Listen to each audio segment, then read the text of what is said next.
দর্শক, রাজধানীর বসুন্ধরা এভারকেয়ার হাসপাতালের সামনে থেকে এই মুহূর্তে আমাদের সাথে যুক্ত হচ্ছেন আমাদের সহকর্মী আরিফুল ইসলাম। তারপরে যুক্ত হবেন বিএনপির কোষাধ্যক্ষ সাবেক সংসদ সদস্য এম রশিদুজ্জামান মিলাত। আমরা শুরুতেই আরিফুল ইসলাম আপনার সাথে কথা বলতে চাই। আরিফ, আপনি সেখানে আছেন দীর্ঘক্ষণ ধরে, আর যুদ্ধ জানতে পেরেছে রাত 9টায় কিন্তু আরেকটা ব্রিফ হবে।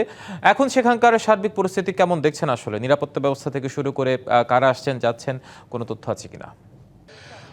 হিমাদ্রি, এখন পর্যন্ত কিন্তু আমরা শীর্ষস্থানীয় নেতাকর্মী বা অন্যান্য যাই বা বলেন না কেন, আসলে কেউ কাউকে ভেতরে আমরা প্রবেশ করতে দেখিনি। তবে 3:22 জুবাইদুর রহমান তিনি কিন্তু প্রবেশ করেছেন। আর আপনি জানেন যে আজকে রাত 9টায় একটি মেডিকেল বোর্ডের জরুরি সভা রয়েছে, কিন্তু সেই সভার আসলে কি ধরনের আলোচনা, কি ধরনের সিদ্ধান্ত, সেটা হয়তো বা সম্ভাবনা আছে কিনা সেটাও কিন্তু আমরা নিশ্চিত করে বলতে পারছি না। কারণ আপনি জানেন যে এই তার বেগম বিএনপি চেয়ারপারসন বেগম খালেদা জিয়া তার শারীরিক সবশেষ তথ্য আমরা মূলত পেয়ে থাকি তার ব্যক্তিগত চিকিৎসক যিনি ডাক্তার জাহিদ হোসেন, তিনি কিন্তু আমাদেরকে সেই বিষয়গুলো তুলে ধরেন। তবে আমরা যে তথ্য বা বিভিন্ন সূত্রের মাধ্যমে আমরা যেটা জানতে পেরেছি যে আজকে নাগাদ হয়তোবা নতুন কোনো তথ্য, শারীরিক অবস্থার সবশেষ তথ্য কিংবা রিপোর্ট কি হয়েছে, সিদ্ধান্ত কি হয়েছে সেই মেডিকেল বোর্ডের, সেই সিদ্ধান্ত হয়তোবা আমরা আজকে নাও পেতে পারি, সেই সম্ভাবনাটাও কিন্তু আছে।